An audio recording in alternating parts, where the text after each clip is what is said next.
Most bankers aren't ready to help you until after their third cup of coffee. But with Central National Bank's after-hours service, you don't have to wait for the bank lobby to open to get help. You can contact us from 6 to 8:30 in the morning or from 5 to 10 in the evening, and we'll connect you to a real, live, local person who can answer questions and fix problems 7 days a week.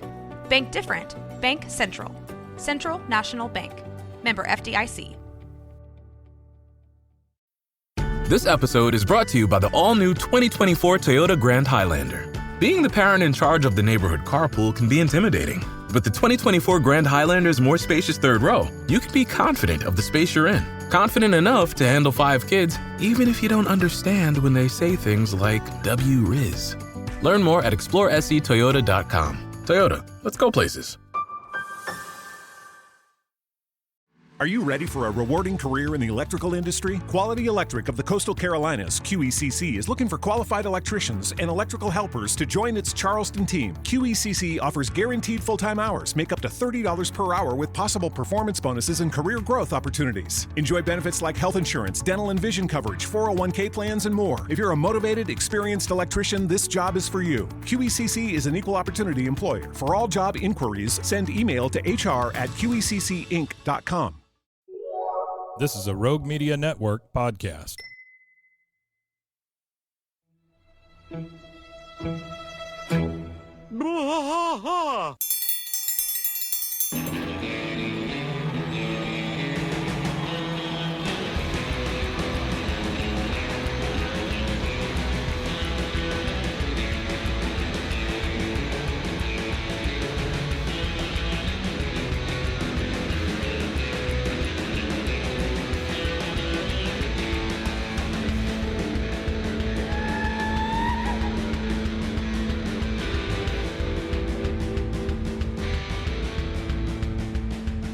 I tried to fight all through the night, deep in the heart of Texas. The trailer park is nice and dark, deep in the heart of Texas. That drinks his brew and he spits his chew, deep in the heart of Texas. The TV blares, but no one cares, deep in the heart of Texas. Here we go!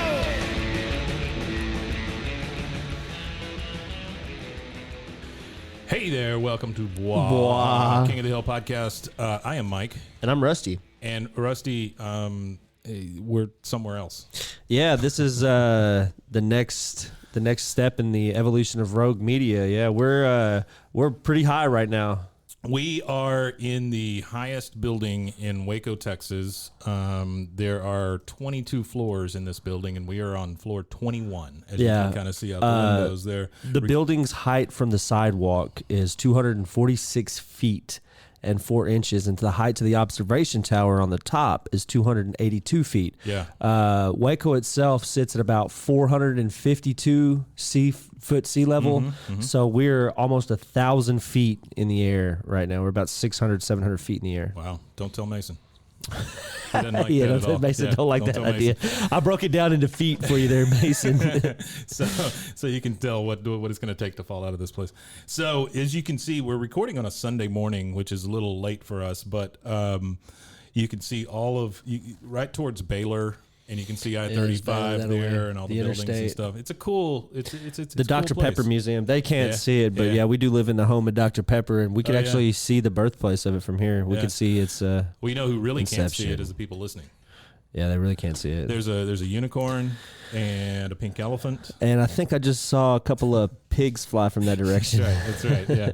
Which in a situation like this is one of those things where as a kid, you drive by this place all the time, and then you think, oh, I'll never get to, the time I get to sit at the top of that building is when pigs fly.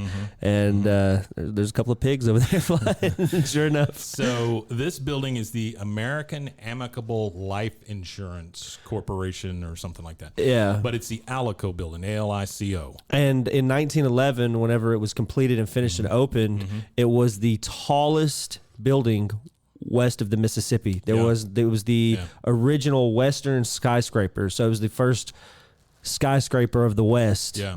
There was a big tornado that came through in 1953. 1953, yeah. 1953, tore up all of downtown Waco, but yet this building, 22 stories, remained intact. And I Which is don't know the amazing. builders that built it, but from what I understand, it was people that had built stuff in New York and things like that too. And the steel structure, they said, swayed. Yeah. And the way it swayed, it kind of just it was able to keep its shape and not busted some windows out and stuff like that. But we're still sitting in it right now, so it's the structural integrity had to have been sound. Oh yeah, especially for 1911. Yeah, and luckily it didn't take a direct hit. That was the big piece. Yeah, it didn't take a direct hit. That was a big thing too. All right, so we are here for King of the Hill. We are here for King of the Hill. We did give you a little history lesson of the new building that we record from. And for you guys on video, or you folks that are helping us out on Patreon, by the way, thank you to everyone on Patreon. Jordan, especially to you. Thanks, Jordan. We really appreciate you so much. Probably outside of Artie, our biggest fan. Yeah. I can't take that away from Artie. Oh God, no. Artie's can't take that away from Artie. You know, she's probably our second biggest fan for sure. We have another person that is quickly becoming a big fan of ours. Okay, we have now read 2 of their emails. So the one that was talking about the Crazy Eyes era. Oh, the Los Ojos. And I'll refer to that on Friday. He's got some good ideas. I'm sorry, they have some good ideas about a possible thing we could do. So I'll read you that. on Friday. Yeah. We'll check that out for Friday episode. It's pretty good. Yeah. I didn't know these things that they're talking about existed. Yeah, there's a lot of things I don't know exist out there. It's a couple of books about King of the Hill. King of the Hill books. Oh, wow. One of the books is so rare it's like $1,500. Oh, wow. Yeah, it's crazy. Yeah, no, that is crazy. I definitely want to hear about that. All right, we are at season 4, episode 9, To Kill a Ladybird. To Kill a Ladybird. Yeah. This is okay. So I'm going to need to ask you a question here in a minute, and we'll discuss it in a minute. But yeah, if I'm not mistaken, this is the first time we see Hank really break down, like emotionally. Yeah. Let's see. I mean, he literally cries in this one. I don't know. He went blind. Have we got that far yet? Yeah, we've seen that one. Yeah, that was last season. Yeah, but he saw his mom. I don't think he ever cried over that, though. You know. I don't think he ever cried. Anyway, we'll get to it. I can't think of anything that he cried for. So if I'm wrong, Artie will let me know I'm wrong pretty quick. The only thing I can think of is maybe tears of joy that he's cried before because of like Cowboys or something like that, you know. And once we get everything set up here, we need to get Artie on again. Or maybe when Ladybird got out. Yeah. I don't know. Anyway, doesn't matter. We'll figure it out, and our folks will tell us. All right. So, nah, he didn't cry. You talking about when she got out and she was running around with that other dog? With Doggy. Yeah, he was. I think he was mad. He displayed the anger at the little doggy and what's at your dog's Con. name? Doggy. I know it's a doggy. What's the dog's name? Doggy. That's my favorite. Yeah. All right, so we start this one. Like I said, season 4, episode 9, To Kill a Ladybird. We start at the Hill House at night in the living room. By the way, no bell, no yell. Hank is reading the paper, and Bobby is on the ground with Ladybird. And is this a thing that people do? He was rubbing that tennis ball on the dog, and then he throws it? I mean, I've never seen that. Okay. I mean, he might have just been using it as like, like a massage deal, like them. They have the little, it's like at the hand thing with the 3 knots on it. He might have just been using it in that way for a dog. I don't know. He's there on. There are dog chiropractors. Yes, I know. Which I think imagine you go in there and somebody goes to adjust your dog and like paralyzes them from the waist down. Like, like how does that happen? How does that even happen? But it's how does that happen, Mike? How do we get to a point in society to where we're massaging our dogs? We're popping their flexor joints and stuff like that in their hips. I don't know. Well, it is our fault that dogs are the way they are. I mean, I'm telling you, idiocracy is playing itself out more and more. We took those poor wolves and we turned them into pugs, and so that's a real problem. Yeah, that is a real problem. Teacup poodles. Okay, so Bobby is on the ground and he's rubbing that ball on Ladybird. He's trying to get her to fetch, so he's like, "Come on, Ladybird, fetch." That's right. He throws the ball. Nothing happens. Nothing. He says, "Okay, you can get it. Come on, girl. And then he's trying to kind of push her, but nothing happens. He's like, "Oh, fine. It can just stay there for all I care." Yeah, because she's as old as him at this point. Yeah. She says, he says, "You can just stay there for all I care." Get it. Come on. Like he's just not done with it, you know? Hank just kind of sighs, puts the paper down and says, "Get him the ball already." And he's talking to Ladybird. instead of talking to Bobby, which I think is funny. And then he picks up the ball. Ladybird goes and gets the ball. He picks it up. And then he chunks it to Bobby and goes, "Here you go, boy." Like he's like he's a freaking dog. He goes, "Take it easy on Ladybird, Bobby. She's 91 years old in dog years. Each time she fetches, it's like 7 fetches for you and me." It's a lot of fetches. It doesn't make any sense. Makes zero sense. Bobby says, "Well, tell Ladybird I'm done playing because she only listens to you."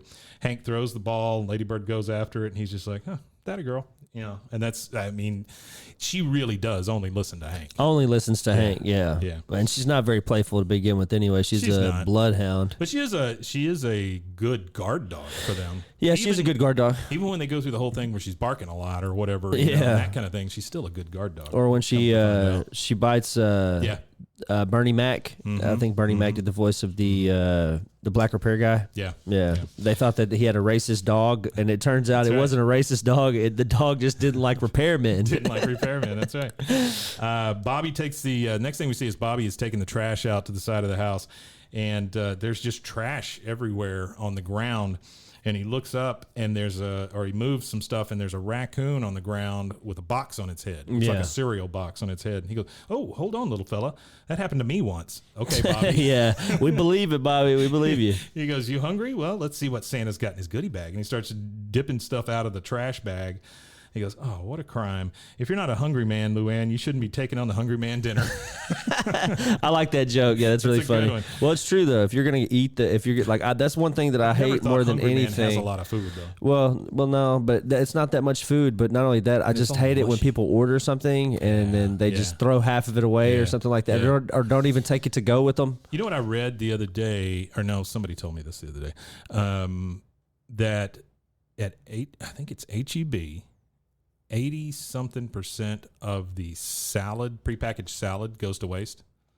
Oh, I don't doubt it. 80-something%. Yeah, I don't doubt it. Throwing it away. Yeah, I don't doubt it at all. Because it's got to be bought pretty quick. Yeah, I mean the freshness. Oh, shelf life on that stuff. Yeah, is just the same as shelf life of any fresh anything. Because it is fresh, but it's packaged and sent to the store, and you got to eat it pretty quick. A freaking avocado will last longer than that thing. Yeah, for sure. All right, so I think my kid eats more avocados than any human being I've ever met. Huh? Loves avocados. Eats about 6 or 7 avocados a week. I had one this morning.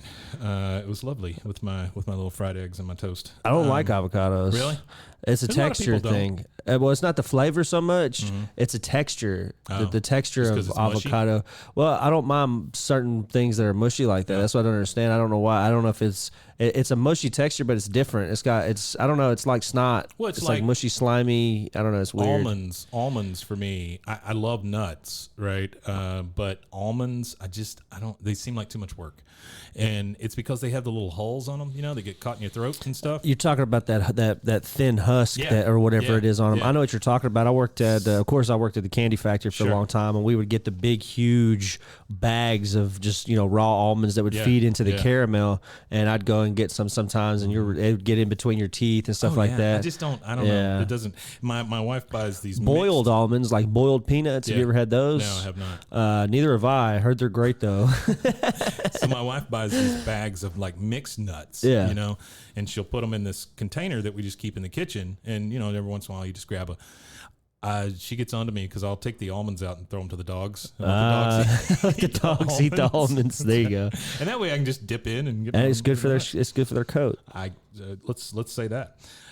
Now we're in the kitchen with Peggy, and Bobby is going through the cabinets and the refrigerator. It looks like, and just the pantry. And she goes, Bobby, at the table. I'm tired of finding crumbs in the bathtub.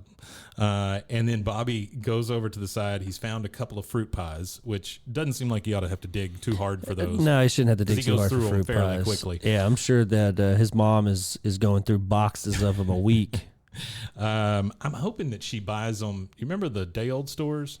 Like you would go to the Mrs. Baird's I know exactly what you're talking about. Mm-hmm. They don't have that no more. Mm-hmm. It was great. The last one died out in the old movie store Flicks in Belmead. That was the last one, and it just died out within the last 4 years? I think 3 years. It hadn't been a whole ton of time. It's been a tattoo parlor. And it was a physical therapist building, and then now I think it is a chiropractor. Yeah. The video store that I owned in Robinson turned into Rocket Video, that was a Flicks. Oh, okay. Yeah, so that was a Flicks out there too. Yeah. And then it went from a Flicks to some kind of like what you did, I guess, gallery, like I think, movie gallery. Yeah. Yeah. Yeah. That means nothing to anybody who's listening. No, it means nothing unless you had a movie gallery in your neighborhood. That's right. Right. I also bought all the neon from the movie galleries whenever they went out of business here, and I would put it up in my stores. Yeah. So he takes a couple of fruit pies. He takes one little bite out of one of them, and he goes, "Oh, is it me, or are they making these things bigger?" Because he just wants to take it out to the raccoon. Right? Yeah. And so he throws. That was funny too, because nobody is going to believe Bobby's going to throw away a fruit pie. No. And nobody's even paying attention to him. No. Like his mom is completely ignoring him. As long as he's not eating them in the bathtub, she doesn't care. Yeah. Why does he get in the bathtub and eat fruit pies? Maybe he's hiding his habit. I guess he stays. I don't know. It's kind of like. It's kind of like when your dad wants to crack a beer open at 10 a.m. So he's out in the yard doing stuff. So he, it's like Saturday and he cracks it at 10 a.m. and he's hiding behind the tree or something. And your mom knows what he's doing. It's kind of like that with the fruit pies. I think. I think Bobby, like his mom knows he's in there cracking. She can hear the crunch of it open. So she knows what he's doing. But I think he just does it to hide it. And she comes and yells at him in Spanish. Yeah. So he takes one bite out. He throws them both into the trash bag that he's carrying out, which has hardly any trash in it whatsoever. And he starts to go outside. Now we're back out with the raccoon at the trash, and he sees the raccoon digging in the trash, and he goes, "Oh, you don't want that. Tonight's garbage is meh." He goes, "I brought you something special," and he gives him one of the pies. He goes, "The black around your eyes makes you look like or it makes it look like you have a mask." He goes, "I'm going to call you Masky." No, wait. I can beat that. Bandit. Mind if I join you? And then he hops up on one of the trash cans next to the raccoon, and he goes, "How about a marshmallow chaser?" And chunks him a little marshmallow, and they both start. So they're eating their fruit pies and their marshmallows and stuff, and the raccoon makes a little chittering noise, and then Bobby decides he can do that same thing. Do the same noise back to him. Something like that. Yeah. I love that part. I thought that was fantastic. I kind of like this next part too. Just sitting there munching on the marshmallow. That's what I like about raccoons is their thumbs, and they hold things like it's kind of like a human like. Yeah. I think that's why it's like I don't know they're just hard to hate. They're just hard to hate. Oh, they really are. Yeah. But unless one's coming after you. Maybe. Yeah, I like this observational humor here from Hank about the fish and the snakes and the dogs. That's a very, very. It's one of those things that's very relatable to for like Texans. Not at my house because my dad never really cared about what animal was what. My dad my parents had cats and stuff because my dad is like, well, I ain't got to take care of that damn thing and take care of myself. Cats, they just take care of themselves kind of thing. But a lot of friends' dads that I had, because my dad's not conventional. A lot of like the conventional Texas dads that I was around as kids, that's exactly the thing they'd say, oh, cat, that's a girl's pet. Oh, yeah. Oh, I hate cats. Sure. There's like a really and it's not even like, I don't want a cat. It's like, I hate cats. Yeah. It's that real, like a deep kind of hatred. Like, I can't have a cat. Yeah, it's a guttural hate. It's weird. It's so weird. The next thing we see, we're at Pet Pals, and like you were referring to, Bobby and Hank are walking through the store. This is a pet store, and they're passing all the other pets, and he's like, fish, snakes. Yep, dog's the only animal that makes sense, and I suppose a cat might work if you're a little girl or an old lady who is sick. Yeah. So Bobby is looking around at the little toys, the dog toys and stuff, and he picks up a Frisbee. And he starts to daydream just a little bit, and he sees himself playing catch. He's throwing the Frisbee, and you see all these dogs running around and stuff. And then out of nowhere comes Bandit jumping up in a little kerchief. Yeah. And he catches the Frisbee, runs it back to Bobby. And then one of the most ridiculous things I've ever seen, Bobby shakes hands with the raccoon. Yeah. They have a hearty handshake. Yeah. Which is fantastic. And he kind of snaps out of it, and he goes back and goes, "Can I buy this, Dad?" And Hank says, "Bobby, this is a pet store, not a toy store. You know how much they mark that junk up." And then, to really contradict himself, Hank has a coffee mug, and he takes it up to the guy at the counter, and he goes, "Excuse me, how much is it to get your dog's picture put on this mug?" You can't have a Frisbee, but I'll get Ladybird on a mug. I got a couple of facts I forgot to run through real fast to Artie's. This one is one of those ones that was written by none other than Paul Leiberstein. Okay. which is Toby. Toby from The Office for everybody. Okay, so it's just some quick Ladybird facts. Yeah. And then whenever we get to the rabies part, I'll have some more facts for the rabies stuff. But so these are Ladybird's facts. I didn't look up facts for rabies because I assumed that Artie would Artie did. He got me some good. He's got me some good stuff too. Yeah. And it's funny which ones actually cause the most rabies in America. It wouldn't be one that people would think. Okay. Old ladies. Yes, actually. Specifically 73 years old and higher. Sure, that's when it really kicks in. That's when it really kicks in, yeah. So Ladybird, for those of you who... little lockjaw. It just locks onto you. Right, like a bat, like hinged like a bat, yeah. So Ladybird is named, for those of you who don't know, she's named after LBJ Lyndon Baines Johnson's wife, Lady Bird Johnson. Hank claims in an episode that her mother tracked down James Earl Ray, who was the killer for Martin Luther King. Yeah. She also, like Hank, has a narrow urethra? No, but she has a narrow issue, but it's a narrow uterus. Oh, okay. Skinny uterus. Yeah, she has a skinny uterus, so she also had issues procreating. Yeah, skinny uterus. And actually, so in real life, bloodhounds' average lifespan is actually 7 to 8 years. Oh, wow. So she's lived double that by this point. Yeah. And according 91? Yeah, 91. Okay.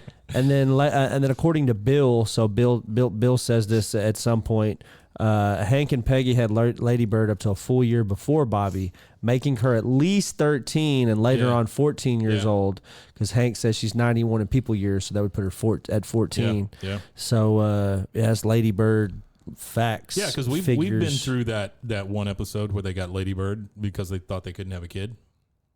You know? Yeah, absolutely. Mm-hmm. Yeah, I remember that. All right, so now we're back outside at the trash with Bandit, and we can see that it's starting to rain a little bit, like it's kind of sprinkling. And Bobby comes out and he's talking to Bandit, and he goes, "So we're eating dinner," and Ladybird starts to beg. That says it all right there. And then he kind of looks around at the rain. He goes, Mrs. Gribble said it wasn't going to rain. AccuWeather my foot. Actually, I'm sorry. I don't mean to interrupt you again. No, you're good, man. Go for it. He got his information wrong, and I'm glad I could call him out on it. This wasn't written by Paul Lieberstein. This episode was actually written by Norm Hiscock. Oh, really? Okay. And Norm Hiscock is a guy I've been trying to get a hold of on social media to talk with, because he's done a lot of writing for King of the Hill. Yeah. And I just kind of assumed there's a lot of Paul strikes going Lieberstein on. would be involved in almost everything. Yeah, there's a lot of strikes and stuff going on right now, and. So the actors have now gone on strike with the writers, and the only thing that's stopping the Animation Guild from striking is they've got 1 year left on their current contract. I see. And in their contract, it says that they cannot strike to protest their current contract. They can go strike with everybody else, but they got to be at work. It's a little odd to me that you see Fran Dresser, the nanny, up giving a press conference where she says that they are the true victims. I would like for her to temper her words a bit. I don't know. Well, to be fair, victims is the word. To be fair, I think it's somewhere between 87 and 89% of all SAG card holders make below $26,000 a year. Oh, I don't doubt that. I don't doubt that. It's funny. It's funny for her to say that, because she hasn't been directly affected financially. I'm sure she probably has, in a sense, been directed at some point. But I don't know. She's one of those ones that I'm pretty sure she's made her living. Yeah, it's just hard to use the word victim. I just that kind of stuck with me for some reason. Yeah. One of the things, though, you're talking about that strike. I just got through watching the new Black Mirror episodes. Yeah. There's one of those episodes where they talk about using a CGI likeness of people. And one of the things that's come out of this strike is that the studios had proposed a contract for stars that would let them do that with their appearance in perpetuity. And they would only get paid for 1 day of work. Right. That's so crazy, it would right? be forever That's scary, that right? They would own their digital likeness. That's scary. Now that, and you know what that is also? That takes away your ability to use your own digital likeness, because you don't own it. They own your digital likeness in any form, shape, or fashion. Your digital you belongs to them. That's nuts. Go watch Joan is Awful the first episode of the new Black Mirror. The new Black Mirror. It is it's scarily accurate. I've seen 0 of that show altogether. I'm just going to go through and watch you really it from the should beginning. start at 1. Yeah. They are all very, very good. Does it kind of This season do? I thought was fantastic. Does it kind of do like American Horror, where it's a different thing each season, kind of thing? Twilight Zone, American Horror, whatever. That kind of deal. It's a different Twilight story. Zone. It's a different story every time. And I would say it incorporates technology basically into every episode. Yeah. But it is a technology heavy Twilight Zone. And it kind of probably touches on a lot of the Shit, the last shit one- that we're faced with right now. The last one was basically a horror. AI is it was scary. Good. It was good. Okay, so enough of that. This is it's starting to rain, and he says, "AccuWeather my foot." And he goes, he opens a little gate. You know, you have that grid that's or that what do you call it? The covering over like where the basement is. in your house. like a vent. Yeah. He opens that and he lets Bandit in. He goes, "I'm going to leave this open so you can use the street light as a night light." But my question was about the basement. We don't have basements here. It's not a basement. It's the garage. Is it? It's the vent for the garage. Oh, that you he's think letting them so? in. Okay. Yeah. I thought it was basement because when Dale crawls under and stuff. No, that's like the crawl space for the house. Okay. But like, I'm curious as how, because So it's just a crawl space, you're thinking. it's like a pier and beam house. Okay, So it's okay. probably like That makes it's more probably sense. like the crawl Yeah. space. And I would think it's a pier and beam house. And the only reason why I would say that is because I imagine that the Hank living in that house is probably not a brand new home. I imagine they moved into it in the 80s, so it was probably a used house when he bought it. And if it was built Yeah. in the 70s or 60s or something like Oh, it that, had it's to be. probably on a pier and beam. Those little neighborhoods, I would assume. Yeah. Yeah. When I growing up, all my houses were pier and beam. Yeah, It sucks. all them little I grew up in a pier and beam house too. Yeah. All them little houses like that are all mostly going to be pier and beam. Well, the for issue older. we have out here is a lot of shifting dirt. You know, the earth shifts a lot around here. I can remember at our house, it would shift and you'd get cracks in the drywall and stuff like that. Yeah. You know, my dad ended up just putting up paneling, and that way you couldn't see when the wall shifted. When the wall you know? shifted, Yeah. the old 70s wood Oh paneling. yeah. Oh, we had a lot of that stuff. Yeah, and our house was bright yellow. Oh, bright On the yellow. outside, bright yellow. Oh, wow. And then at one point they painted the house almost black. It was so gray. It was like midnight gray or something like that. I want an all black house. So weird. I want an all black I don't know. house. They were odd. And we had a big cactus garden out front. Like a saguaro, just. No, we had like the little punky, Oh, I got stickly you. ones. Yeah. I fell into that thing probably more than once. Yeah. We had stickers real bad in this Oh, one yeah. patch in our backyard. And I remember me and my brother sometimes would get into it, you know, pissed off at each other, rolling around fighting. Yeah. And I don't know how many times Oh, yeah. either him or me ended up with 2 hands full of yeah. stickers, and Yeah. you're just sitting there trying to get they them all hurt out. like It's crap pulling terrible. them out, Yeah, oh, too. it's Yeah. rough. It's almost like, and maybe they do, but it's almost like they have little barbs on the end of them that stick into your skin. When you know? try to pull them out, yeah. It's almost like a little fishing hook or something. Yeah. Yeah, and I worry about like now with it being over like 104 every day of this month. You worry about those stickers and the brambles and all that stuff, you know, because that's when that stuff really dries out and gets nasty. Oh, it hurts. Yeah. Yeah, especially when it's this hot outside like it's been. It's insane. I think yesterday it was 104 with a heat index of 115. I'll believe it. That's I believe every bit of it. insanity. Yeah. Well, we are latitudinally Mm-hmm. on like the same playing field as some of the most inhospitable places Oh, on sure. Earth. Yeah. Dallas is Yeah. on like a 30-degree plane with like Yeah. the Sahara Desert, the Iranian deserts, and it's just on that same. It's insanity that anything grows around here. Yeah, it is. Okay, so now it's the next day. He's let Bandit into the crawl space, and the next day, from behind the door. Let's see. What am I referring to here? Oh, Hank comes into the garage. So the next day we're in the garage of the Hill House, and Hank comes out there. He's got a big bag of canine complete dog food recipe for dry kibble. And he I'm assuming that's what he bought over at Pet Pals. For Ladybird. For Ladybird. Yeah, he goes out with the bag, he puts it down, and then he looks around, and there's just a mess everywhere in the garage. And so he finally looks over, he sees the raccoon. They lock eyes, and Hank's like, "Gah!" This is another time that we find out Hank is afraid of something. We had that trivia question where it was bats. Well, I would argue that this raccoon he's deathly afraid of as well. Yeah. Not No, just for bats. sure. Not just bats. Yeah. Speaking of bats, this is my fact. Yeah. In Austin, Texas, there is a huge urban population of bats that sits underneath that bridge. the Congress Street Bridge.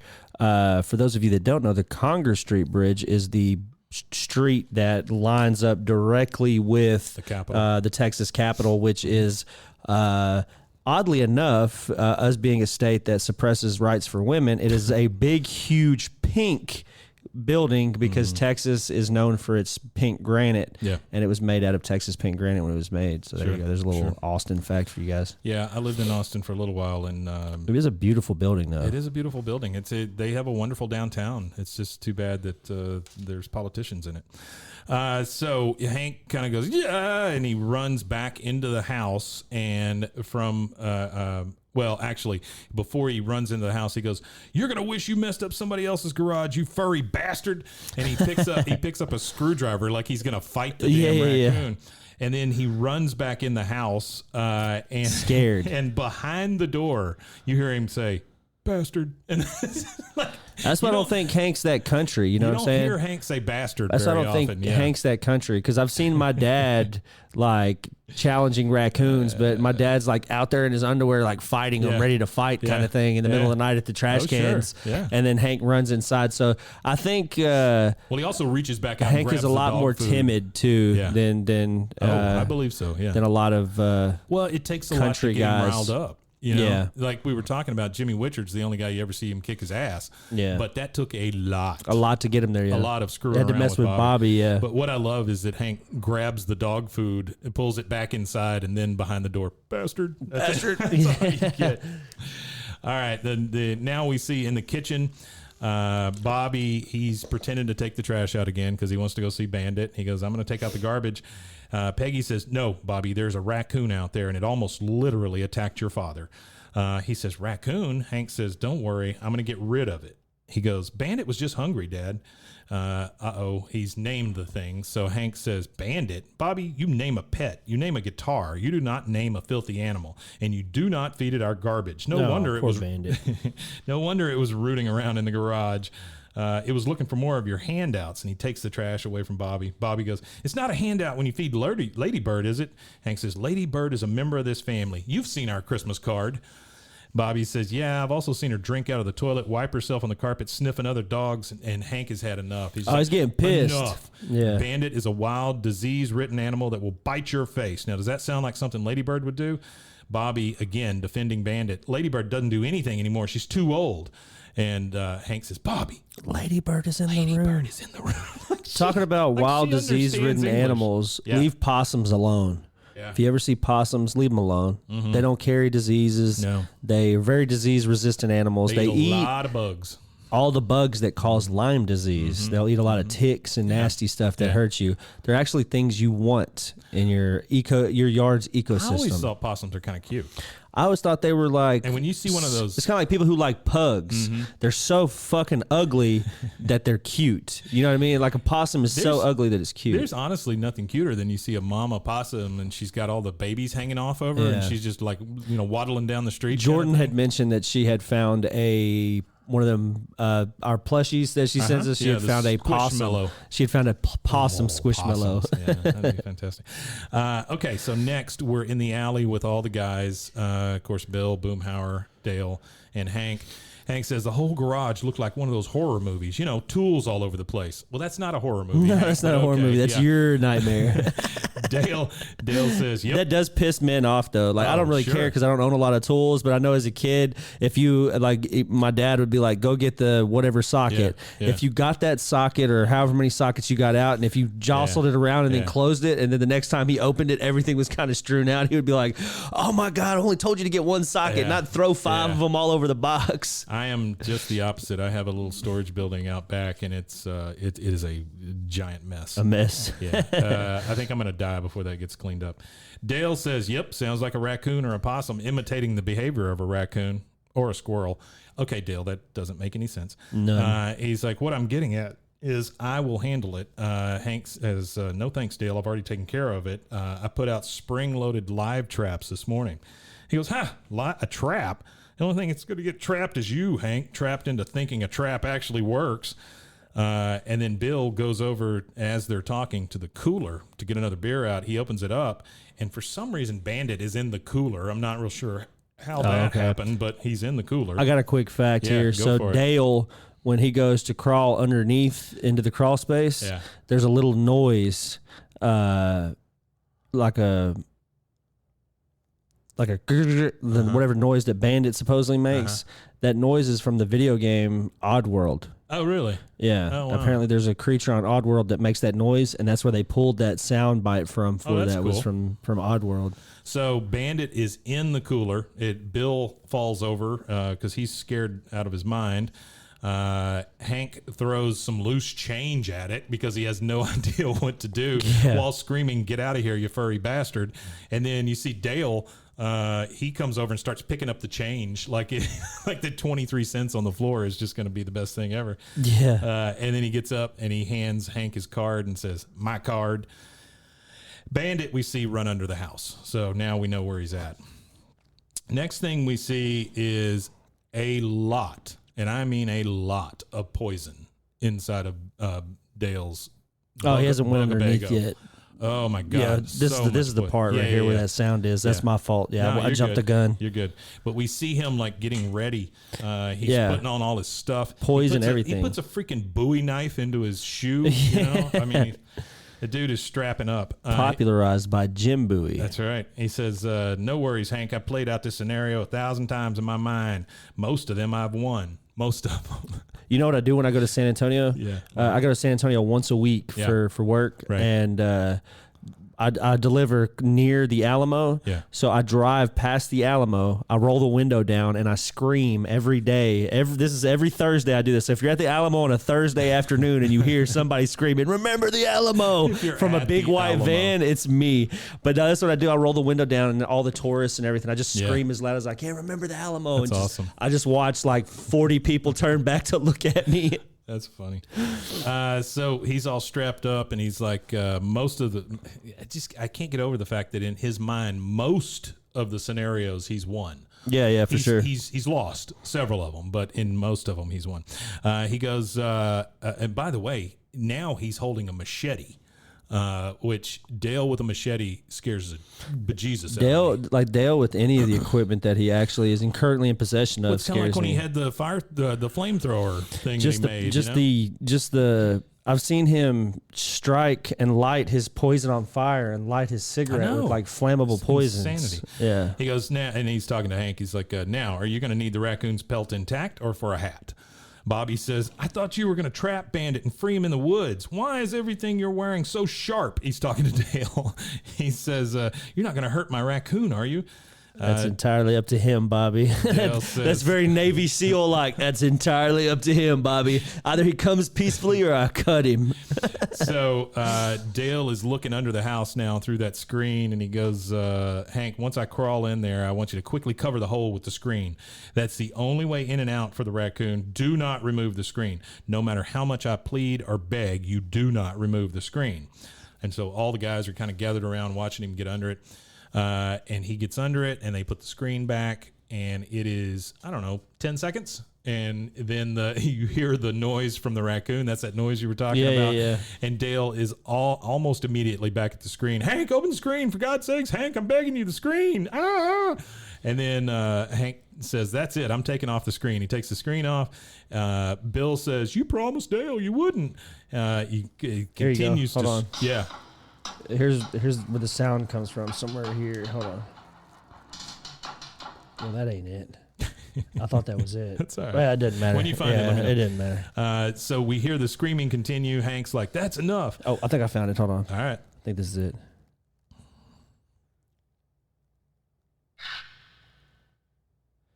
Really? When he first opens it. I can see that they would play that over and over or something, I guess they modulate it or something or do something different with it, but that's the sound that they use. That's crazy. It's a scrab. Scrab is what it's called. It's something in the game called a scrab. Huh. That's where the sound comes from. So we've now taken the screen off, and the raccoon comes out, and it kind of corners Hank. And then we see Ladybird come up, and she starts to attack the raccoon. And so this whole melee takes place, and Hank's like, "Get off of her! Hey, Ladybird!" And then you see both of them take off down the alley. So they both run away now. Ladybird chasing the raccoon. And Hank, of course, is calling for Ladybird, and Bobby, of course, is, "Bandit, come back!" And then Hank picks up the collar. The collar for Ladybird has come off, and there's a little blood on it. He goes, "Oh my God, Ladybird's hurt! Someone call 911." They would laugh at you. And then Dale looks at him and goes, "I give you one little thing to do, and you screw it up." He said, "Don't open don't open it." Well, he said, "Don't open it." Then he opened it, and now he's telling him he screwed up. Yep. And that is our first commercial break, and we will take it there, and we will be right back.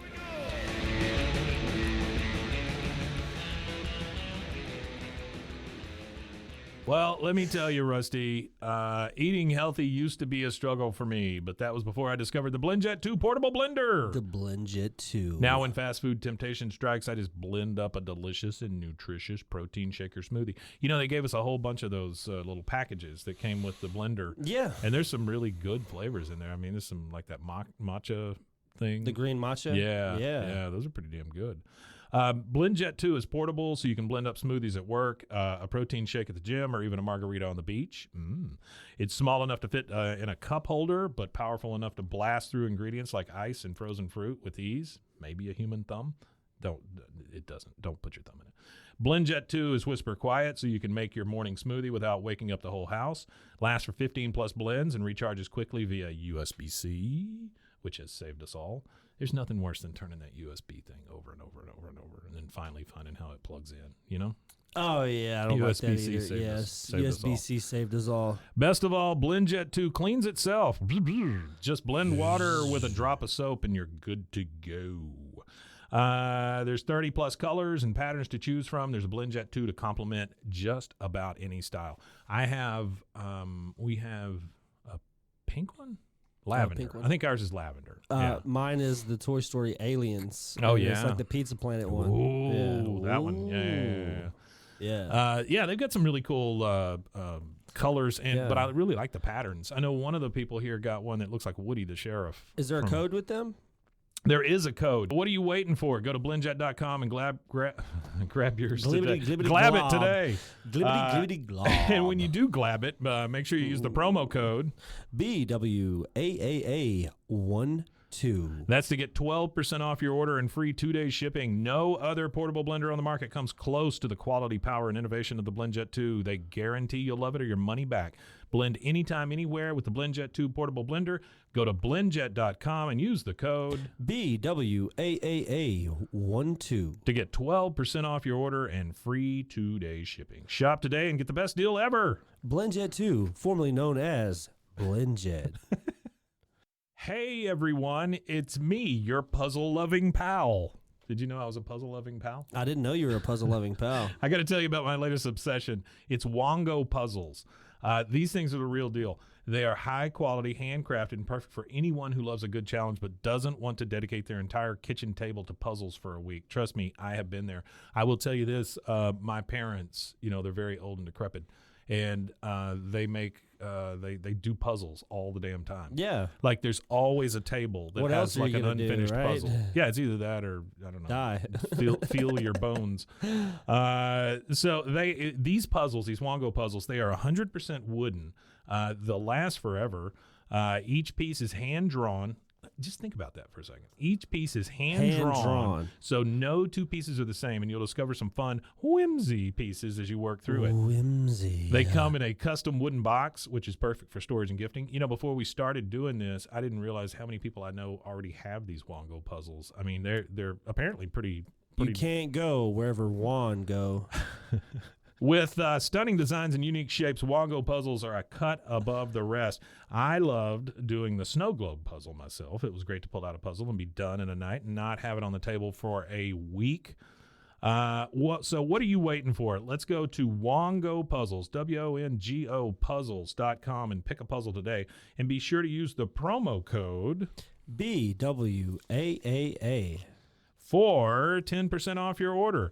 It's the most fun you'll have with a puzzle, guaranteed, or your money back. Go to WONGOpuzzles.com and use your code BWAAA to get 10% off your order and get puzzling right now. And we are back from that lovely commercial break. Alrighty. So now we're Ladybird has chased the raccoon, chased Bandit down the street. We went to a commercial break, and then we see Hank driving up into his driveway in his little red truck. The guys are all out there waiting. I believe Bobby's out there waiting. I know he is. And Hank gets out, and he goes, I can't find Ladybird anywhere. And Bobby says, Dad, he goes, any luck, son? He goes, I looked all over the neighborhood. No sign of Bandit, not even a dropping. Hank says, what? You've been looking for that dang raccoon. It would have attacked me if it weren't for Ladybird. And now my dog's out there, possibly hurt, exposed to the elements. And even if she does find something to eat, who's going to mix in an egg? So, Hank, have you ever done that for your dog? Mix in an egg? No, I've never done anything special for a dog other than pour a cup full of kibble on the ground for it. And so Dale comes up and he's like, I'll find Ladybird. Lucky for you, I'm not only an exterminator, I'm also a bounty hunter. My other card. And he gives his card to Hank. He goes, tell me I sent you and you'll get 10% off. Tell me I sent you. All right. Yeah. Now we transition over to the Arlen. Yeah, he's an idiot. He is. He needs a spinoff. He does. I would love to see a live action Dale. I don't care. Yeah, live action Dale spinoff. That would be hilarious. Just a bug, just a wacky bug guy. Oh yeah, it'd be good. And even if it's not Hardwick, just somebody out the street. He is Dale. Yeah, he is Dale. I mean, he definitely is. All right, so he's too old now though to play a 30-year-old Bugabago guy. Yeah, CGI. Now we're at the that's the answer to everything. Now we're at the Arlen Animal That's Shelter. what they used to say back in the day. Oh, they'll just CGI it. Yeah, do it in post. Yeah. We're now at the Arlen Animal Shelter, and we're talking to the guy that works there. Hank says, and he's putting up a picture of he's putting up a missing dog poster. Yeah. But it's Ladybird in a little birthday hat with a cake in front of her in this little black and white photo. And he goes, that picture was taken at her birthday party last month. Sorry, I don't have a more recent photo. Last month. I don't have a more recent photo. So the guy at the guy it's like that now though. People take like thousands of pictures of their dog a month. Yeah. If they're not taking pictures of that, they're taking pictures of their food. The guy at food looks good on a good camera though. It can. Guy at the shelter says, Mr. Hill, I don't want to get your hopes up. The odds of finding a dog that's run away. And Hank just stops him and goes, Ladybird did not run away. She got in a fight with a raccoon and took off after it. The guy says, whoa, raccoon.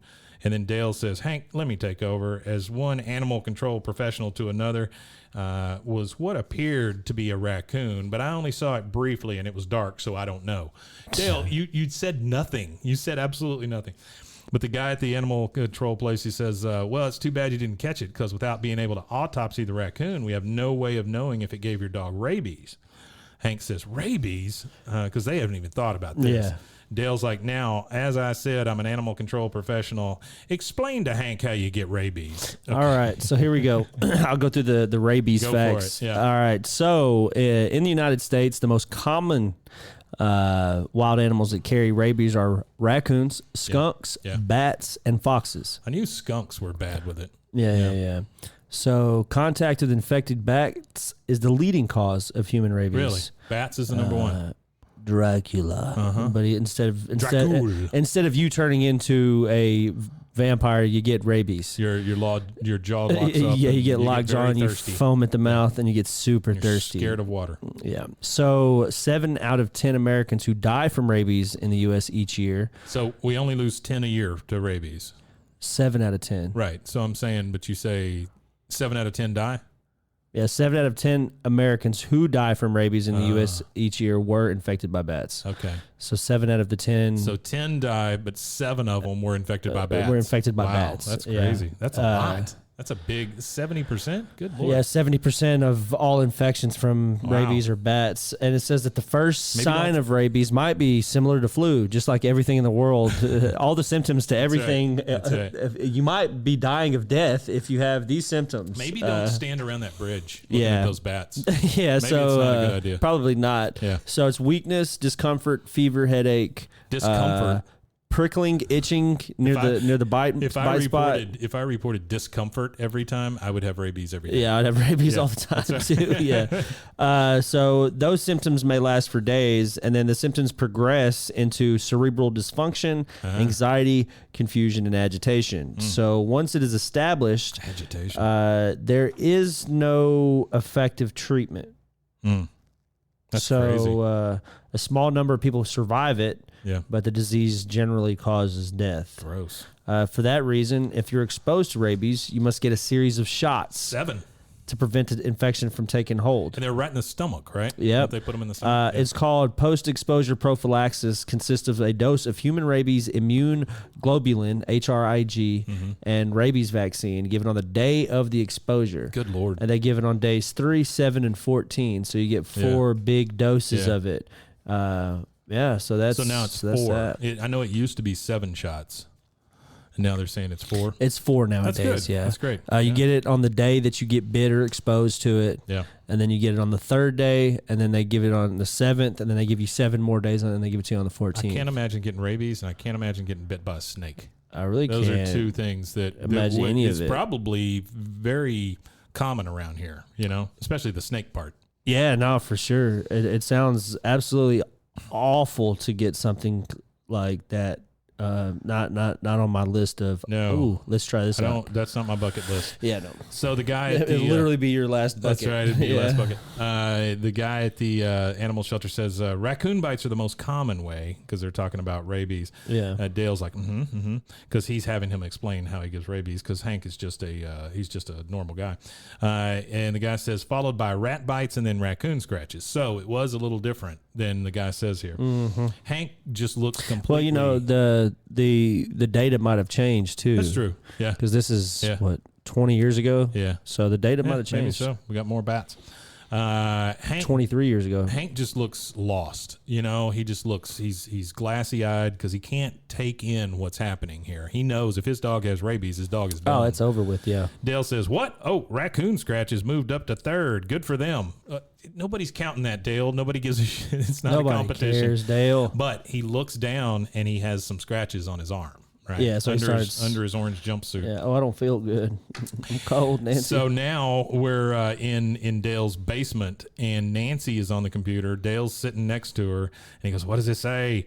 And she's typing stuff in. She goes, "Well, the earliest symptoms of clinical rabies in human are chills." He starts shivering. "I'm cold, Nancy, so cold." But he's just standing there in his underwear and his socks. Oh, well, the thing I loved is he's got his pack of cigarettes tucked in the waistband of his underwear. Yeah, and he just has scratches all over him. Yeah, he got tore up. That raccoon tore him up. He goes, I'm cold, Nancy, so cold." She goes, "You're in your underwear, Shug." He goes, "Read on." She says, "Some sufferers may have a sore throat." And then he exhales smoke and goes, "My throat's on fire." She says, "Diarrhea." He doesn't respond to that at all and just says, go on. She says, "They may also feel anxious or fearful of things with no clear reason." He goes, Nancy, I think I have rabies."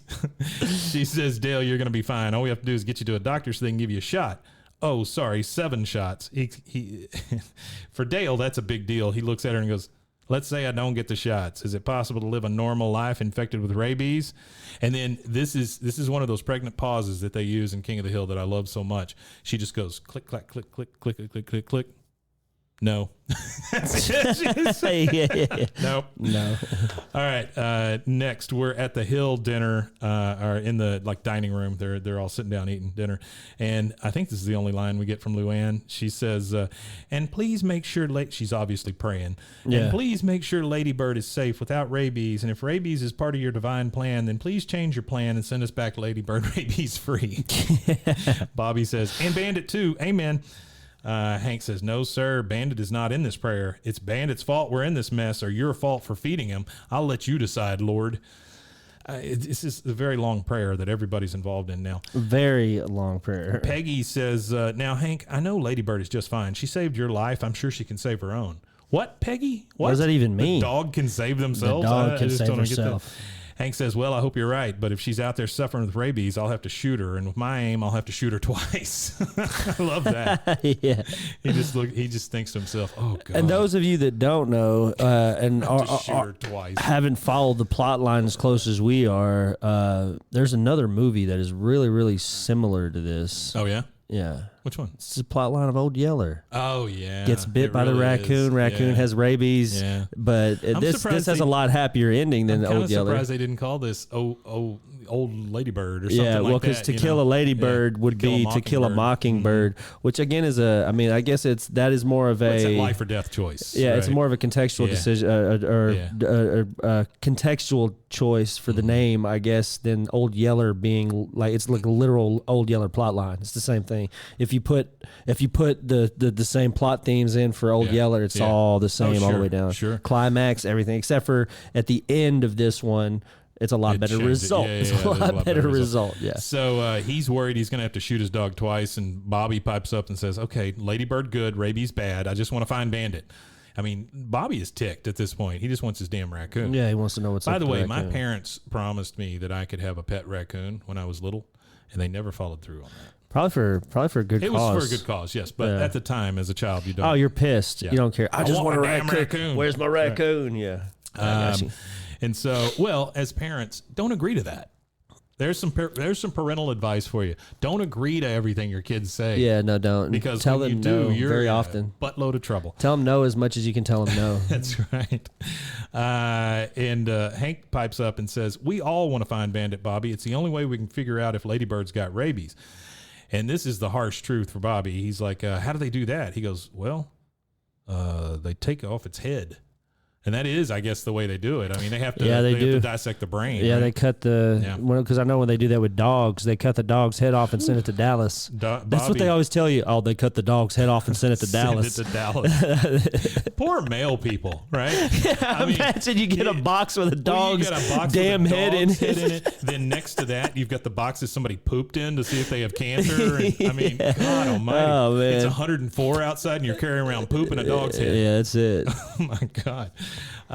So Bobby is pretty shocked by that. Now we hear a knock on the door. Hank goes to the door, and it's Nancy standing at the door, and she goes, I don't want to abuse the privilege, but I need you to get the... I don't know. I might feel more sorry for Dallas. That's true. Imagine how many dead dog heads are sitting in Dallas right now in a warehouse. 3-day drive. It's all there's hot. like 40 dog heads in a warehouse waiting to be dissected. Oh, Lord. They're just staring at you. Yeah. Nancy says, I don't want to abuse the privilege, but I need you to get Dale out of the basement again. So the next thing we see is Bill, Boomhauer, Nancy, all outside of the door to the... now, they have a basement, definitely, because Dale's down in his basement. They seem to be the only ones that have a basement. But again, basements in Texas just aren't... Like I said, the most common thing is a pier and beam. I think Dale dug it, is what I think. I think it's his fallout Personal shelter. thing. I think it's his fallout shelter, yeah. So they're all standing outside the door, and they're getting ready to go in and get Dale. Hank says, all right, everybody ready to go? And go. And Nancy goes up to the door and she says, Dale, honey, pizza's here. And then from behind the door, you hear, pizza. So he's fine. Yeah, he's fine. He comes out. They all grab him. He's screaming like crazy, and they're trying to carry him out to the truck. He goes, no, Nancy, look, Nancy, they're taking, no, And then Hank says, all right, Dale, we can do this the easy way or we can do it the hard way. Pregnant pause. Dale do it says, the hard way. Do it the hard way. He's just struggling. He He's loves kicking it, though. them. It's He's funny. hitting them and stuff, and he's screaming. I like how he pauses, though. Do it the hard way. Do it the hard way. That's right. And then we kind of transition, and we see Bobby and Joseph watching all this happen. And Bobby says, I'm worried about Bandit. And Joseph says, I'm worried about my dad and Bandit. And Bandit. I just love those pauses. All right, and now we're in the truck. Hank is driving Dale to, I guess, the doctor's, and Dale is pleading. He says, and he doesn't have his hat on. He says, see, I'm settled down. Now give me back my hat. And it shows the hat is up in the visor. Yeah. He goes, oh, yeah, it's easy for you to sit there with a head full of thick, gorgeous hair laughing at me. Please. And Hank says, I told you, Dale, I'll give you the hat back after you get the shots. Now they stop at a crosswalk, and we see the person running the crosswalk. She's out there with a stop sign, and she's all official. She's got her hat on and everything. And then Dale jumps out of the truck. He grabs the hat. Instead of grabbing his hat that's in the truck, he grabs the hat from the crossing guard and puts it on and starts running off, right? Hank's like, Dale, where are you? Hey, Dale, get back here. And then you see Dale jump a fence. Of course, you get, and he jumps the fence. Yeah. Now, we're back at the Hill House. Everyone has been gathered at the Hill House because they are all going to go looking for Ladybird, for Bandit, and for Dale now. Yeah. They're losing half the freaking neighborhood here. They're all gathered in the living room, and Hank is addressing them all, and he goes, okay, a raccoon, Ladybird, and Dale are on the loose, and they all might be rabid. Yeah. I've actually got a fun fact. Are we at that spot yet? I don't think we're there let me yet. say this one thing, and then we're not at the spot. We're not at the spot yet. Hold on. So he says, Peggy, you should stay here in case Ladybird comes home. Yeah. And I wrote out to the side, shitty Peggy. Shitty Peggy. Not real. Yeah. She can't read the room. And she goes, not if, Hank, whether or not. Now is not the time, Peggy. She hates the dog, though. Oh, my God. That's one of her secret hates. Yeah. She hates the dog. Yeah. So Hank says the rest of us are hates the dog because the dog represents every child she was not able to have in her mind, I feel like. I mean, that's a little bit more psychological than maybe animated show goes, but the psychology of Peggy, that's what I think about Peggy. I think she despises the dog because of what it represents. I think it also has a lot to do with the fact that the dog only responds to Hank. That probably has a factor into it. Hank says the rest of us are going to go cover every inch of Arlen, and I'm going to need somebody to help Nancy in case Dale comes home. Any volunteers? And you see Bill and John Redcorn raise their arms at the same time. Redcorn looks over at Bill and says, I had my hand up first. And Bill's just like, oh, he just takes it right down. He doesn't want any part of that. Yeah. And then we see a little bit of a montage of Bobby putting out missing signs for Bandit. You see Boomhauer and Bill putting up missing signs for Dale. They're almost the exact same thing. Almost, yeah. And then we see Dale is in the woods. He looks awful, even though he's been in the woods. He's been in the woods for maybe 10 minutes. He looks terrible. And he's just over there and he goes, survival diary update. And he's talking into a little tape recorder, like one of the dictation recorders. Yeah. I've been drinking dewdrops found on the forest leaves, and I've been eating mushrooms and moss, mostly mushrooms. My rabies is taking a turn for the worse. I'm starting to hallucinate. When I close my eyes, I can see strange characters running around chasing colorful geometric shapes in a dark and infinite limbo. I have stopped closing my eyes. I fear I am going mad. Then his little lean-to that he's built back there with sticks, it just falls down. Yeah.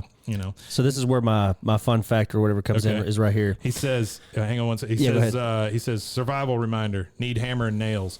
And then he looks inside the little tape recorder and there's no batteries in it. And he goes, and batteries and tape for the tape recorder. And then he just chucks it into the woods, picks up a pine cone and starts talking into it and says, also need a new tape recorder. Yeah. So what's your fun fact? Okay, the fun fact is about mushrooms. So there's a lot of forests that have been destroyed and tore down and messed up in Texas, especially. Absolutely. I'm mainly speaking on Texas because there is no public lands in Texas whatsoever as far as like BLM and stuff like that. Everything into every square inch of Texas is owned by a municipality or an individual. Right. So whether the county, the city, the state, or an individual owns it, it's all owned, every square inch.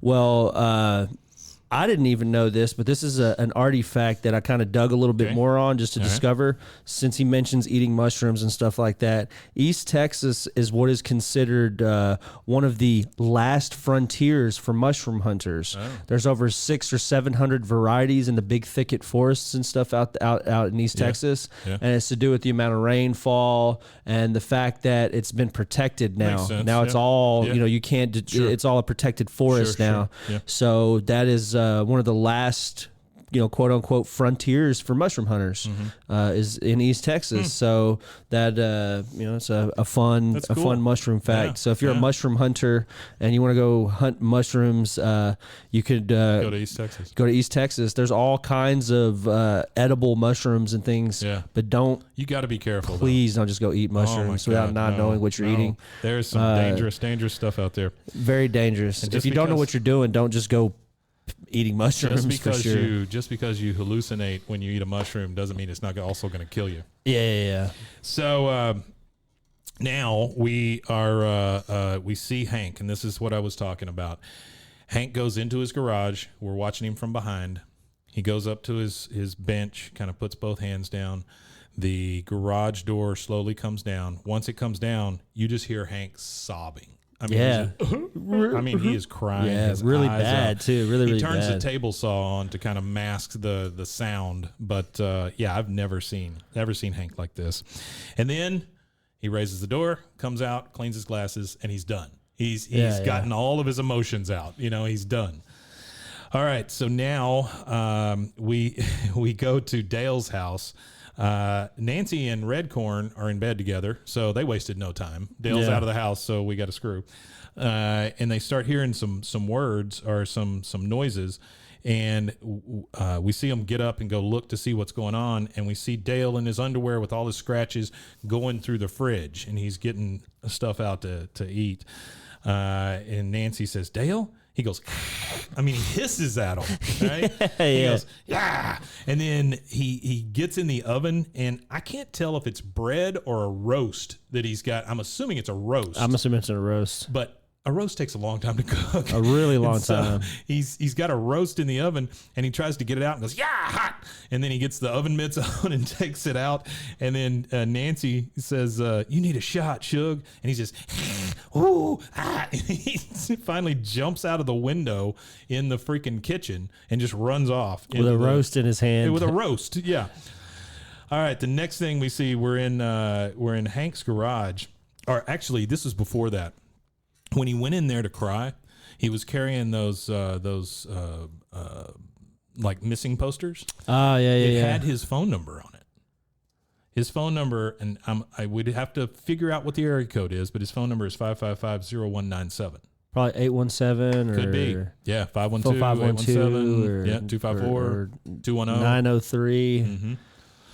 So if anybody out there wants to try every area code, 555-0197 is Hank's number.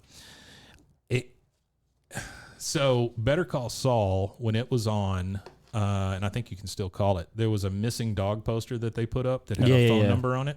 You could call that number and you would get a recording from Saul telling you they all would have about a his- recording. Yeah, That's yeah, funny. It was fantastic. That's actually good marketing. I love That's that really good kind of marketing. stuff. Yeah, I like that love stuff it. too. It's like back in the day, there was a rapper from Houston named Mike Jones. Yeah. And he gave remember his that name. actual phone number Wow. out in a song where you could call and he would answer. Oh, wow. Yeah. And it didn't last long Sure, before he I would changed that imagine, number. yeah. Yeah. Okay, so now we're back in the Hill house, and the phone is ringing. Hank picks it up and says hello. Now we find out the name of the guy at the animal shelter. He says, Mr. Hill, this is Big Terry from the animal control. And he goes, we've had reports of a bloodhound walking kind of funny out by the campgrounds at the Mary Alice Sherry Shivers State Park. Yeah. That is a long name. I don't think that's a real thing, though, right? I don't think so. Mary Alice Sherry Shivers State Park. We're heading there now. And Hank's like, okay, I'm on my way. Just in case you find her first, when you call her name, say the first half longer than the second. Ladybird. Oh, wow. That actually is a place. It's a real place? Actually, a real woman. Mary Alice Sherry Shivers. Mary Alice Sherry Shivers. We get a Texas State Cemetery list here for her. Wife of Governor Robert Allen Shivers. She graduated from Our Lady of the Lake in San Antonio. We're She's really narrowing remembered. down where Hank might live. We are. We're getting there. Yeah. We're getting there for sure. So Now we have a phone number and we have area codes to kind of, no, absolutely. So she's remembered as one of the most gracious first ladies. She supported her husband's political career as her husband was. I love that those old, because this is from the 30s. Yeah. This or the 90s is when she died. Sorry. So you get that old antiquated. She was selflessly supported her husband's political career. You know that the hoity-toity. Sure. She was a stay-at-home mom. You know, who supported him when he was a senator, lieutenant governor, and then governor. Yeah. But I don't really see where it says anything about like you said a state park. Well, it's funny that they picked that name out to make it into a state park. That's kind of cool, honestly. There might be a state park with her name on it. Well, I don't Hank, see one though. If you find one, let me know. But Hank is still on the phone with this guy, and he goes, just in case you find her first, when you call her name, say her the first half longer than the second. You know what that might be? That might just be a created for the show, but it's just by some But uses a really real- expert writers. Yeah. Some really good writers to pull, because There's that right there. That's a nugget. Sure. That's a nugget. I never would have known that. Yeah, He tells crazy. the guy how to call Ladybird, and he goes, "You got that?" The guy on the other end of the phone, Big Terry, he goes, "Mr. Hill, if we get there and the dog's acting strange, we'll have to put Ladybird down." And Hank's like, "Oh no!" And then he just like lets go of the phone, doesn't hang it up or anything. The phone's still hanging down. Yeah. And on the phone, we hear Big Terry go, "Mr. Hill, are you there? I'm sorry, I meant we'll have to put Ladybird down." Ladybird down. That's a really good use of that joke. That is a good joke. All right, now we're at the park. We're in the woods. We got Bill, Boomhauer, Hank with a rifle, mind you, and Bobby. He hands a flare gun to Bill, which is a bad choice. Terrible choice. It's a terrible choice. He goes, It's now, not a good thing ever to hand Bill anything that could hurt him or others. I just think if you hand Bill anything. I wouldn't hand him. I really wouldn't hand him. Not even a slip of paper. Hank says, now, Bill, if you see Ladybird first, fire this flare straight up in the air, not at her. And he's like, okay, he takes it. He's looking at it. And then Hank turns his back and pew, there goes a flare, almost hits Hank in the head. And he goes, oh, false alarm. So they are going off looking for everybody. Now we are in the woods with Bobby and Hank because I'm assuming they all split up. Bobby is throwing mega mellows on the ground, leaving a trail for the raccoon. Yeah. Right?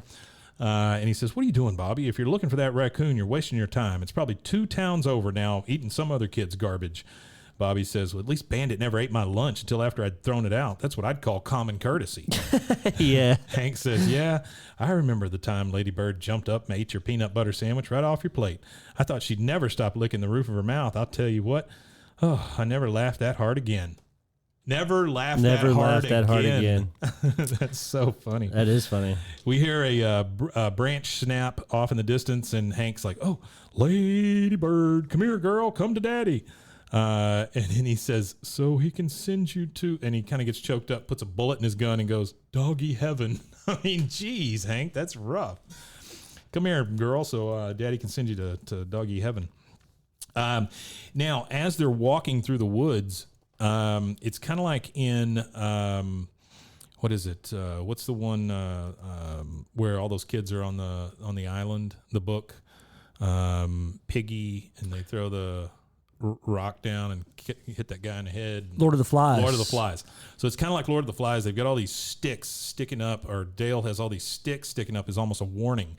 He's got bugs and mouse heads and all kinds of stuff on these sticks.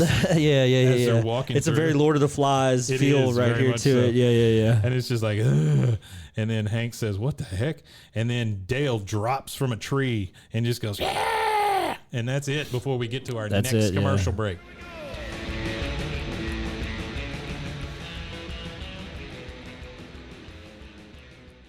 Hey, Rusty, did you know that you could be putting oil and chemicals in your coffee?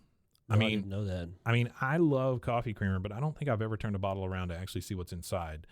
You know, recently I did, and I found out many of my favorite creamers, like especially the one my wife used to use, they contain ingredients I would never intentionally add to my coffee cup, like canola oil, potassium phosphate, whatever Sounds that is. Terrible. Artificial flavors. I can't take artificial flavors a lot of the time. Yeah, you know, I'm good on any flavoring. They taste gross. I don't like flavors in my coffee. I like the earth and flavor of coffee. I mean, I love coffee. Don't get me wrong. I do love it. I just I don't like all that crap in my coffee, right? Yeah, no, who does that? So let me tell you about Laird Superfoods then.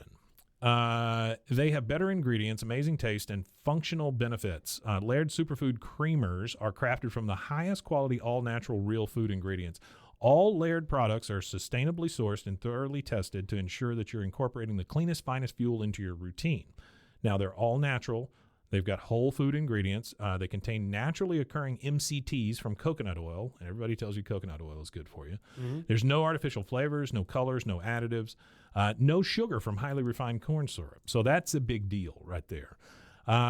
If you take one thing you do every day and make it better, Laird developed his creamer himself to stay powered for a day on the waves. He was a big wave surfer, Laird Hamilton was, and he needed a morning fuel that could allow him to spend the entire day chasing the ultimate wave. So he made this creamer, and it is it's crazy, crazy good. Laird sources high-quality plant-based ingredients globally and puts an emphasis on U.S. sources whenever possible. They aim to source responsibly and sustainably and believe that the foods you consume should be as good for the earth as they are for you. They have honest and transparent products and labels. If you try it, you won't go back. They have functional superfood creamers, instant lattes, and prebiotic greens. They have a variety of snacks and supplements full of wholesome plant-based ingredients to keep you charged for wherever life takes you.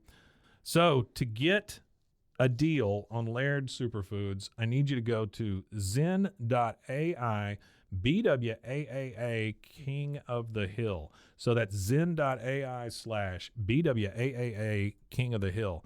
And your offer code there is BWAAA. So Laird Superfoods makes a better creamer that keeps you powered all day, and it's better for you, the earth, and your coffee. What do you say, Rusty? You want to go get some coffee? Coffee. Hey, Rusty. Yeah. Did you know that dehydration is the leading cause of daytime fatigue? Oh, no. I don't know about you, but like 2:30, 3 o'clock, I just hit a wall almost every day. I was shocked to learn that even mild dehydration can cause headaches, muscle weakness, brain fog, but luckily there's a cure. Oh, there is?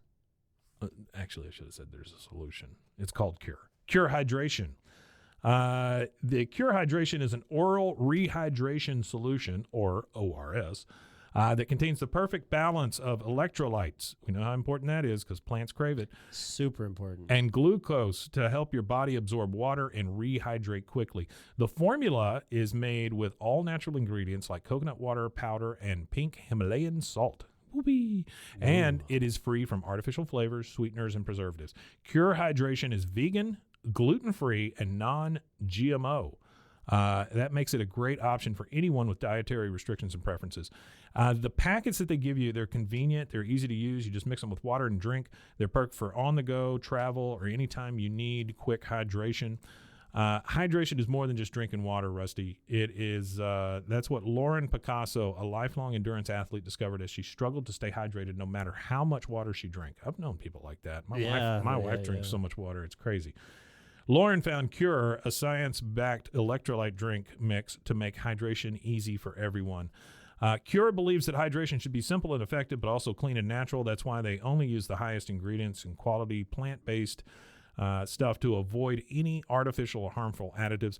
They're committed to transparency and honesty. All of their ingredients are clearly listed on their website and packaging, and they're always happy to answer any questions or concerns. So are you ready to combat dehydration? Absolutely. You can try Cure today and feel the difference for yourself. Use your code BWAAA. Sorry, I blanked. You're good. For 20% off your order. Try Cure today and feel the difference for yourself. Use our special code BWAAA for 20% off your order. Your coupon will be activated at checkout. Try Cure Hydration. Stop drying out. All right, and we are back. We're going to wrap this sucker up. It's a great episode, though. I love this one. It's one of my favorite episodes. I like Bobby-centric episodes. Oh, yeah. Well, this is a lot of Dale, too. That, too, yeah. You get a lot of Dale in this one. Of course, Dale's fun. And so now we've transitioned, and Dale has taped the guys up, kind of like they're bank robbers or something. He's got them all wrapped up against a tree. And Hank finally awakens because Dale has knocked him out. And Bobby says, "Dad, you're okay. Don't look him in the eye." It makes him start howling. And then we pan over and we see Dale washing his underwear in the stream with his just ass hanging out. Like I say, both of them are tied up. He comes over and he goes, you thought you could just waltz in here and kill me, did you? So did he. And he points at one of the sticks and it's got a dead frog on it. And Hank says, "Damn it, Dale, you're stupid." He goes, Dale says, "You will speak only when I say you can speak." Hank says, "Remove the tape, Dale." He goes, "Okay, you can speak." Hank says, "Let us go now, and I promise I won't kick your ass later." Yeah. Dale says, "I'm sorry, but I can't do that, Hank. I've got plans for you." "Oh, yeah, I'm going to drain all the blood out of your body. Then I'm going to replace my blood with your non-rabbit blood, which will both cure me and give me all your knowledge of propane and propane accessories." And he eats another mushroom. Hank says, "I think you might be eating the wrong kind of mushrooms, Dale." Dale says, I know what I'm doing. These mushrooms have been keeping me alive. But what I don't know, Hank, is how you can still talk when there's millions of bugs squiggling in and out of your mouth. Hank says, oh, yeah, I can talk. And you just wait until Bill and Boomhauer find us. And then we see Bill and Boomhauer. They are no longer looking for anybody. They are Bill comes out on a tire swing and falls in the water, and Boomhauer is on top of a rock, and he jumps into the water and says, "Dang old Geronimo!" Geronimo. So they don't really care. They're just swimming. They don't care at all. So we're back with Bobby and Hank tied up, and Dale is kind of giving them his devious plan. He's poking at Hank with a stick, and he goes, "Let's see you try and sell your way out of this one, propane salesman. Where's your precious propane now?" And he just kind of laughs and coughs. Hank says, yeah, you got me, Dale. There's no way out of this. So if I understand your plan, it is to replace your rabies blood with my clean blood. And Dale says, who gave you a copy of my plan? Who gave you a copy of my plan? He's such a nutcase. He says, you told me. He goes, so step one, drain my blood. Since you can't stand the sight of blood, I guess you'll have to hand me my pocket knife. Dale says, oh, I'll do more than hand it to you. I'll open it for you. What? Yeah, he's eating the psilocybin mushrooms. He's tripping, yeah. So Hank kind of gives Bobby a little wink and a nod, and he goes, you might want to step back, Dale. There's going to be a lot of blood, a lot. And Dale kind of looks away as Hank is supposedly cutting himself. He goes, okay, there, that's the vein. Ow, boy, that's smarts. I mean, he's not even like crying out or anything. Yeah. Dale says, wait a minute, you never cried out in pain in your life. That's what I get for trusting you to drain your own blood. And grabs the knife back from him.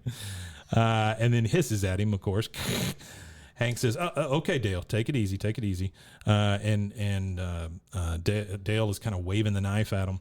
He goes, take it easy. I'm sorry. I made a mistake. I shouldn't have done that. I should have cut my vein. He goes, shut up. I'm tired of your face. And there comes Ladybird. Ladybird walks up. We hear her growl. Hank finally is like, Ladybird. And she's still growling. She's growling at Dale. Dale says, all right, dog, you want a tango? And then the dog finally barks and charges at him. And he goes, ah! And he goes immediately up a tree. So he's up a tree waiting out Ladybird. Hank is down on the ground. He goes, Bobby, the knife. And somehow Bobby has gotten loose because Hank doing a little bit of the sawing with the knife earlier obviously got Bobby loose. And so Bobby comes over and he cuts Hank out. Dale is over there up the tree and he said, get your dog away from me. She's got the rabies. Hank says, Ladybird, down. And then Ladybird follows exactly what he says. Exactly what he says. Exactly Doesn't even wait. He says. Bobby says, Dad, watch out. And she starts coming at Hank. He goes, that's it. Come here. Bobby says, she's got rabies. She'll bite you. He goes, no, she's just wounded and scared. I'm her master. She'd never bite me. Now, Bobby has a gun trained on her. Yeah, he does. Because he's afraid that she does have the rabies, and he's going to have to shoot her if that's the case. And Dale says, shoot her with the gun. What else is he going to shoot her with? Yeah, and Bobby's a crack shot too, so Bobby's not missing. Yeah. Hank says, Bobby, no. And Dale's like, yes, Bobby, oh. And then, bam, we hear the gunshot as Ladybird kind of jumps towards Hank. Now, we find out that Ladybird has not been hit. Dale says, you missed her. And then Hank is over there, and Ladybird's just licking on him. And he goes, oh, Ladybird, you see, I was right. It's a good thing you missed, Bobby. Bobby says, I didn't miss, Dad. And then we look over, and he shot Bandit. Bandit was coming towards him, and he was afraid that Bandit was going to bite him. Yep, he killed Bandit, so there you go.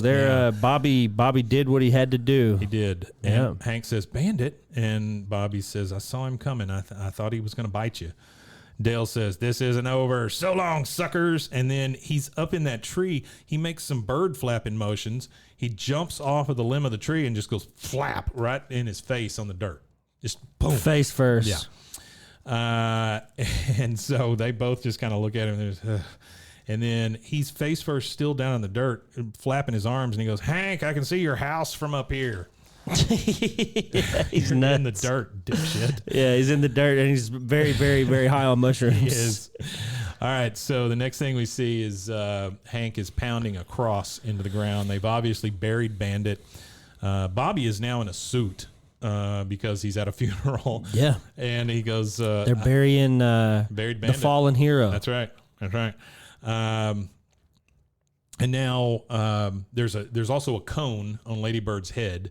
So obviously this is a few days later. Very. The cone usually indicates medication. She's got some kind of something. Well, she probably had to get the shot. She's probably all scratched up too, so she didn't, pick at her wounds. So Bobby's in a gray suit. He's holding one little marshmallow, and he goes, "I guess I'm glad Bandit didn't have rabies. So I mean, at least we know Ladybird and Mr. Gribble will be okay." Hank says, "That's right, son." And Bobby says, "Thanks for building the cross." He says, "No problem, Bobby." Bobby says, "I'm going to say a few words now, Dad." He goes, "I understand." And then, of course, they bow their heads, and Bobby goes, yeah, that shit was so funny. He starts making all the same noises that the raccoon makes. Yeah, Hank just goes, "Amen." Amen. And then we get the credits. Now, you know what I really like to think though is that Bobby really was speaking to it. They were really communicating in some kind of way. You know what? It doesn't matter if he actually was. Bobby thought he was. Kind of like what's her name? Eliza Thornberry. How whenever people would see her talking to the animals would just be going "Row," and then she would be doing the same thing. She would be well. The thing is whenever people saw them communicating, they would see her making animal noises towards the animals, and they thought that she was kind of crazy because she would do that in the Thornberries. So that's the kind of same thing. It's like a Dr. Dolittle kind of thing. Yeah. So this is one of the ones which you don't get very often, but during the credits we have another scene. Both of them are walking down the road to the truck. And Hank says, "Say, Bobby, I know this won't be for a while, but when Ladybird dies, how about if I let you pick out our new pet?" Bobby says, "Really? Okay, I'm going to get a possum." He goes, no possums." He goes, "An ostrich then."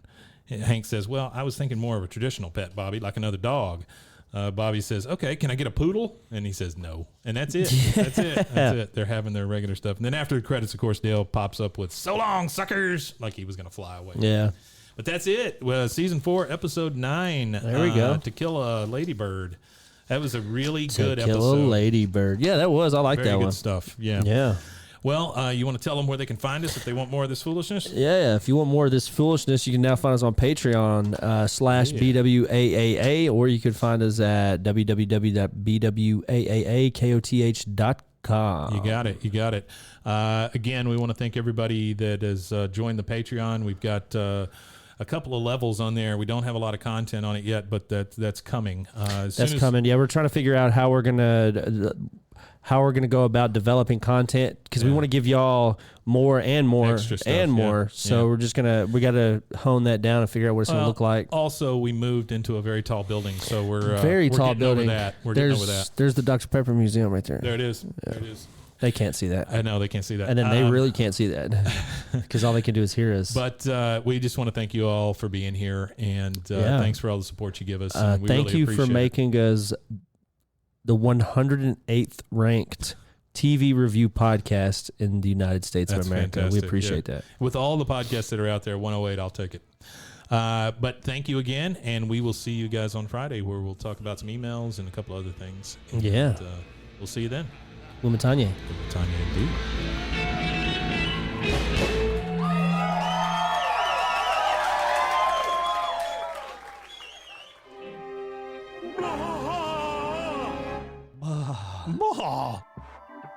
This has been a Rogue Media Network production.